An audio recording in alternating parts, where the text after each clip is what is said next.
Let's look at verse 15.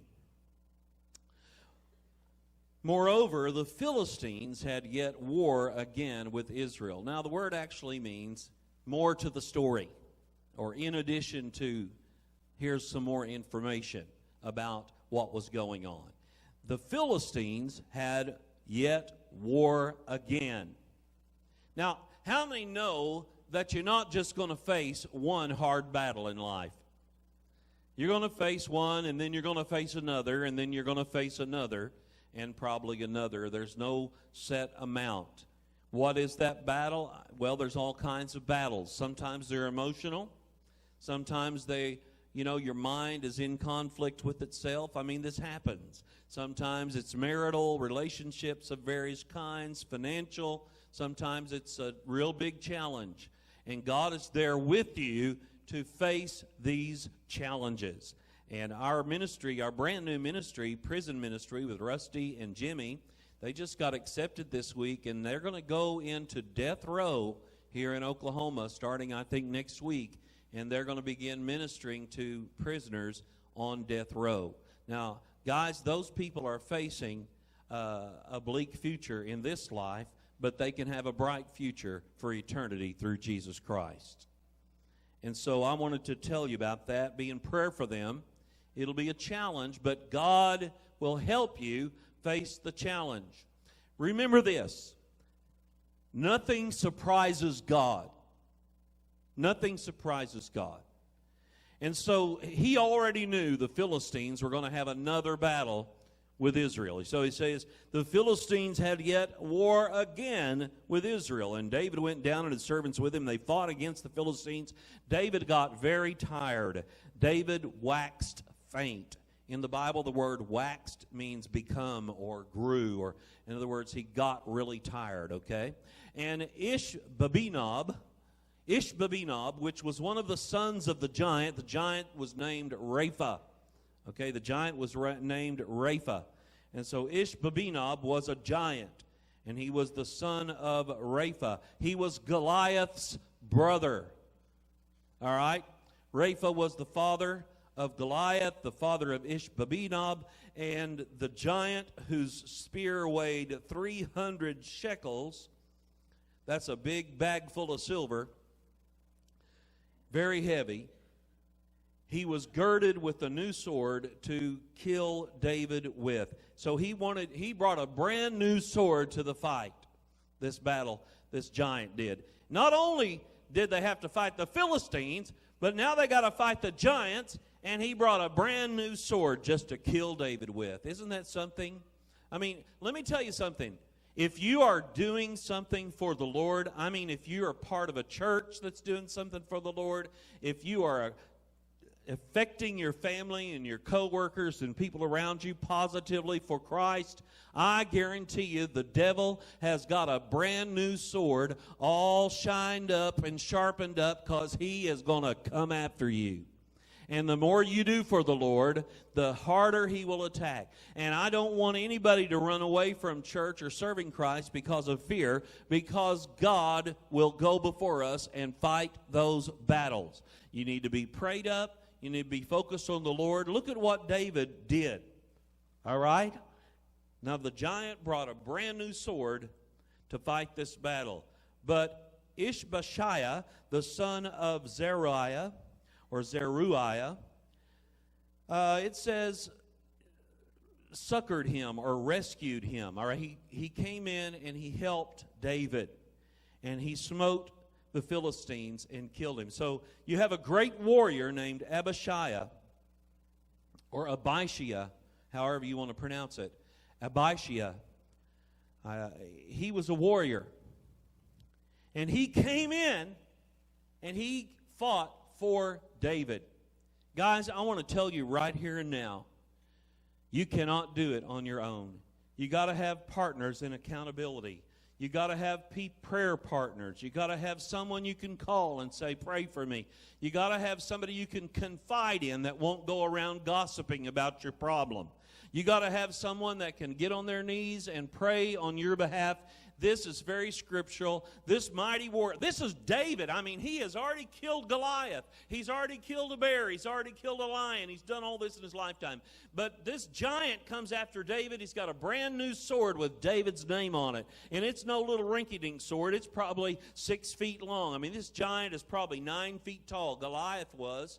And he brings this big sword, and he's got David's name on it. And somehow, some way, this warrior, Abishai, comes out and fights on David's behalf and smote the Philistine and killed him. The men of David swore unto him, saying, that you will not go out into battle, that you will quench not the light of Israel. They're getting on to David. They're saying, you are too tired.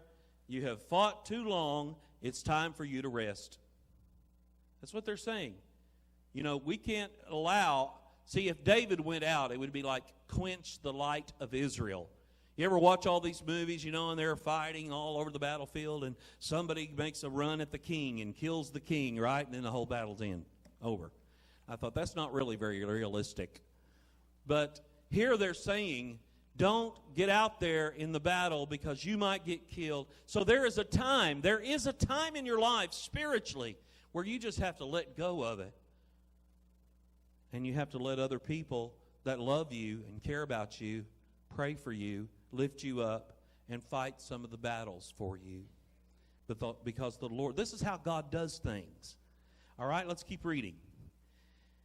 He says in verse 18, it came to pass after this that there was again another battle with the Philistines of Gob, at Gob.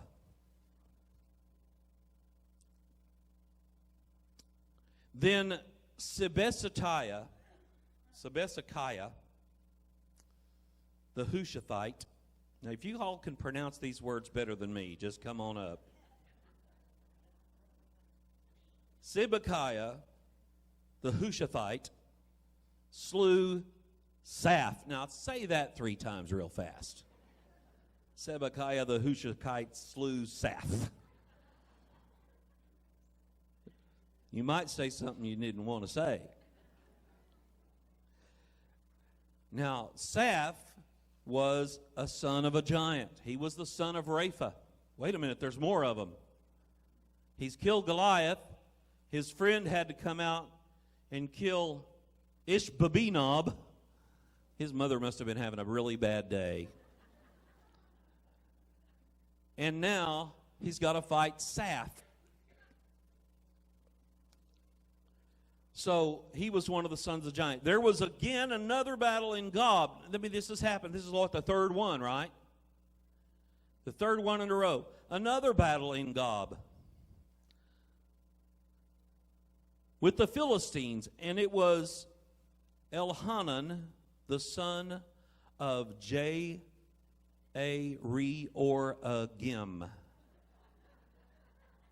J-A-Re-Oragim.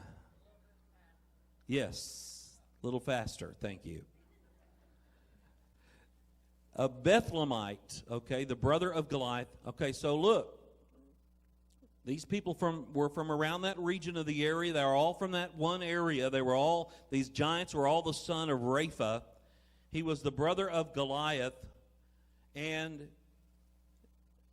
his staff, whose spear was like a weaver's beam. Now, a weaver's beam is really huge. It's kind of like the upright beam on that cross over there. So he had this big staff. You know, he would just swing that staff and kill people. It was massive. So he carried this big club. Now, this man, he was great stature, verse 20, and on every hand he had 6 fingers. On every foot he had 6 toes. 4 and 20 in number. And he was also a son of Rapha, born to the giant. And when he defied Israel, Jonathan, the son of Shemiah, the brother of David, slew him.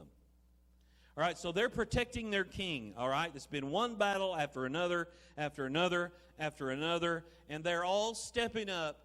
And they're doing what David otherwise would have done. They're protecting their king. They're saying, you're going to move back in the ranks. We can't afford you. They called him the light of Israel. We can't afford the light of Israel to be snuffed out. You're going to be back here. And so his friend comes up and they fight and kill one of the giants. Then another one is killed, and now his own brother, one of the brothers, remember the brothers that laughed at David? Remember the brothers that laughed and said he couldn't possibly be king? Remember that story when they anointed all the big brothers and it was the little brother that God had chose? They all laughed. Well, guess what? Now they know who God's man was. Now they know that it's not just their little brother. He is the one that God has chosen. And so now they've stepped up and they are fighting a giant to keep him safe and to win that battle. Isn't that an awesome story?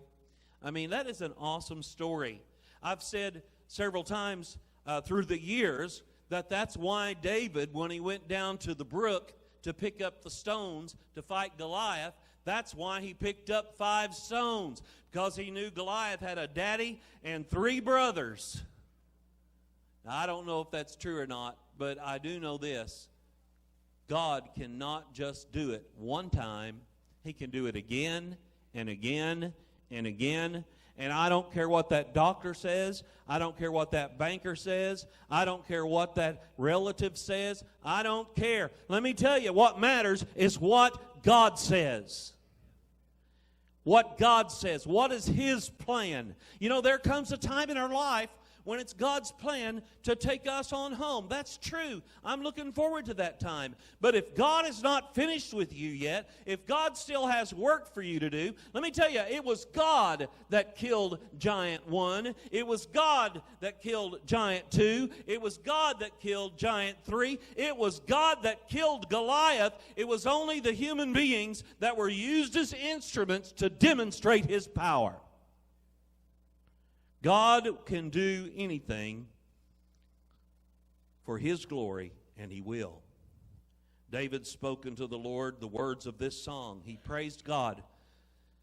You know, I'm sure David was just fawning at the bit to get out there. He wanted to do it, but he was also worn out. I mean, he had just fought and fought and fought, and the Bible says he waxed faint or tired.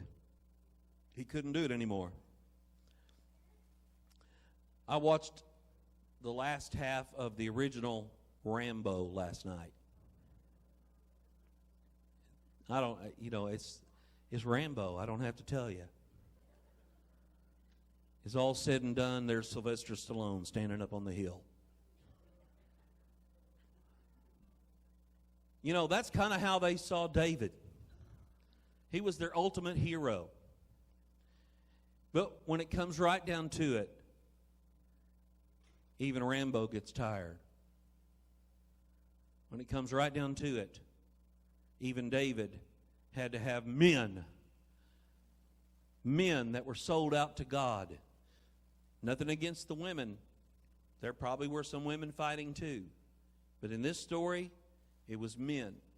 They stepped up. They didn't just cheer. They picked up a sword. Can you imagine the fear of that guy that picked up that sword and went after that giant who had a brand new huge sword with David's name on it? How? That would be so frightening.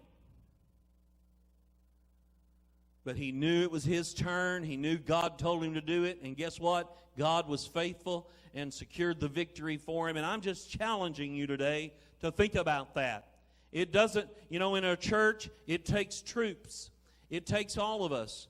It's not just about me. It's not just about the singers. It's not just about the teachers. It's about the church. The church is the army of God. You are soldiers in the fight. I'm telling you, in your home, you're the hero for those kids. In your family, you're the hero for those grandkids. In your family, you're the one setting the example of how to talk, how to act, how to live. You're the one who people want you to pray for them because they believe you've got a direct line to the power of God, and you do. The fight isn't easy, and it's not over after one battle. David spoke unto the Lord, and he praised God through the words of this song. Praise God that God had delivered him out of the hands of all his enemies and out of the hands of Saul. David spoke unto the Lord the words of this song in the day that the Lord had delivered him out of the hand of all his enemies and out of the hand of Saul. And he said, the Lord is my rock and my fortress and my deliverer. Would you say that with me? The Lord is my rock and my fortress and deliverer. Say it again. He is my rock, my fortress, and my deliverer. If you believe that, can I get a big amen today?